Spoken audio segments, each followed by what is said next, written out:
मैंने कभी भी ऐसा आदेश नहीं देखा है। तेलंगाना सरकार के गृह विभाग ने मीडिया को आदेश दिया कि दंगों में अगर आरोपी अल्पसंख्यक है तो इसका नाम मत छापिए। दंगे दंगे होते हैं, नहीं छापना है तो दोनों कम्युनिटी का मत छापिए। नाम छापना कोई अच्छी बात नहीं है, परंतु सिर्फ अल्पसंख्यक का नाम न छापो, वो किस प्रकार का आदेश है मेरी समझ में नहीं आता है। और सिर्फ अल्पसंख्यक समुदाय के लोगों को सिविल एग्जामिनेशन में मुफ्त कोचिंग देना कितना उचित। अगर सभी गरीबों को देते और उसमें अल्पसंख्यक बच्चे भी आते, हमें कोई आपत्ति नहीं। एससी आते, एसटी आते, गरीब बच्चे आते, सभी गरीबों को मुफ्त कोचिंग मिलना चाहिए, एक समान प्लेटफॉर्म मिलना चाहिए। मगर इस प्रकार के तुष्टीकरण की राजनीति से भी तेलंगाना की जनता परेशान है और निर्णय कर कर बैठी है कि हम इस केसीआर सरकार को बदलेंगे। हमने हमारे संकल्प पत्र में ढेर सारे वादे किए हैं। मैं कुछ प्रमुख वादे भी आपके माध्यम से जरूर बताना चाहूंगा। धान पर हम 3100 रुपये किलो क्विंटल पूरा धान जितना भी है वो भारतीय जनता पार्टी की सरकार एमएसपी प्लस बोनस से खरीदेगी और 1 किलो भी धान किसान का अपने घर में नहीं पड़ा रहेगा। वो भारतीय जनता पार्टी का वादा है। इसके साथ बॉयल राइस भी हम परचेज करेंगे जो केसीआर सरकार नहीं करती है। पूरे भारत में मोदी जी ने पेट्रोल और डीजल के दामों से राहत देने के लिए कस्टम ड्यूटी को कम करा था। उस वक्त जहां जहां भारतीय जनता पार्टी की सरकारें थी वहां पर हमने वेट को कम कर कर इसका मैचिंग प्राइस कर कर कम दाम से पेट्रोल और डीजल देश भर में आज मिल रहा है। परंतु जहां जहां कांग्रेस की सरकार है और तेलंगाना जहां बीआरएस की सरकार है वहां उन्होंने वेट कम नहीं किया। हमने तय किया है कि हमारी सरकार बनने के बाद पहले ही कैबिनेट में वेट को कम कर कर पेट्रोल और डीजल के बढ़े हुए दामों से तेलंगाना की जनता को मदद करेंगे। हमने तय किया है कि सभी गरीब लोगों को साल में 4 मुफ्त गैस के सिलेंडर देंगे। सभी नवजात गरीब बालिकाओं को 2 लाख रुपए का फिक्स डिपॉजिट देंगे। कॉलेज जाने वाली छात्राओं को, मेधावी छात्राओं को मुफ्त लैपटॉप देंगे। और जब राम मंदिर बन ही रहा है तब सभी वरिष्ठों को बारी बारी से राम मंदिर और काशी की यात्रा भी भारतीय जनता पार्टी की सरकार कराएगी। मित्रों, कांग्रेस पार्टी ये सालों से तेलंगाना विरोधी पार्टी रही है। तेलंगाना के लंबे किसी ने सप्रेस करने का काम किया तो कांग्रेस पार्टी ने किया। पहले भी जब संयुक्त आंध्र प्रदेश था तब भी श्री अंजय्या का सार्वजनिक अपमान आज भी तेलंगाना की जनता भूल नहीं सकती। नरसिम्हा राव जी को जिस तरह से अपमानित किया वो भी तेलंगाना की जनता आज भी नहीं भूल सकती। और तेलंगाना आंदोलन में 2009 में अलग तेलंगाना का वादा करने के बाद भी न देने के कारण कम से कम 15 युवाओं ने अपनी जान गंवाई। जब तेलंगाना की जनता बीआरएस को, टीआरएस को बदलना चाहती है, मैं तेलंगाना की जनता को स्पष्ट रूप से बताना चाहता हूं कि आप ओवैसी को वोट दोगे तो भी वो बीआरएस के पास जाने वाला है, आप कांग्रेस को वोट दोगे तो भी वो केसीआर के साथ जाना है। ये ट्रैक रिकॉर्ड है।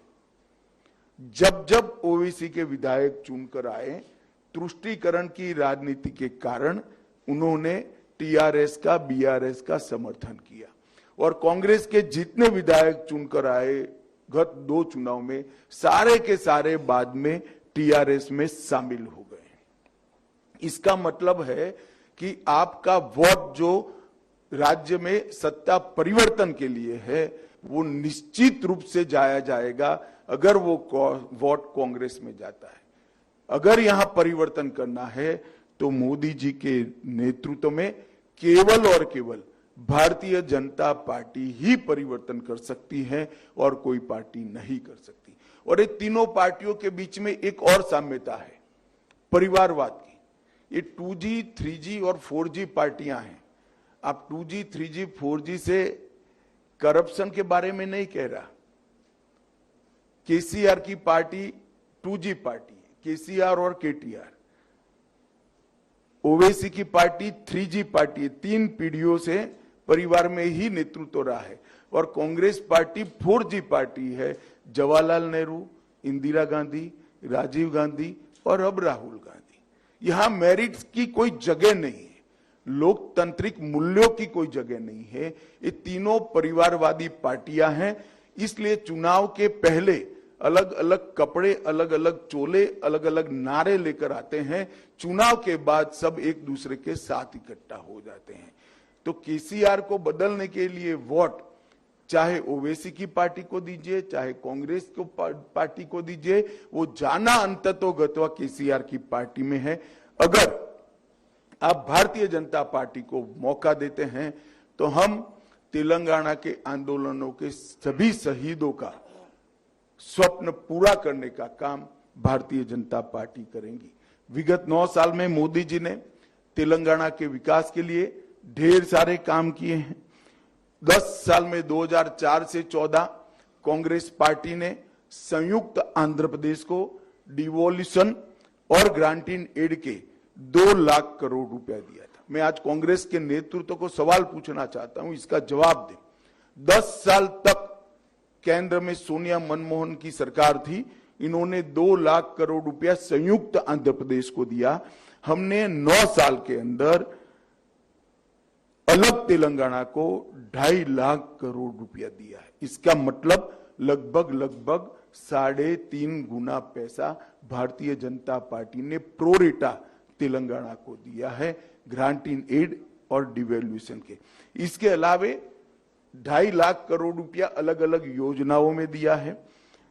राष्ट्रीय राजमार्ग का निर्माण हो 9 वर्ष में लगभग डबल किया है हमने। इसके साथ railway Vande Bharat express train 1 शुरू हो चुकी है, 3 शुरू होने जा रही है।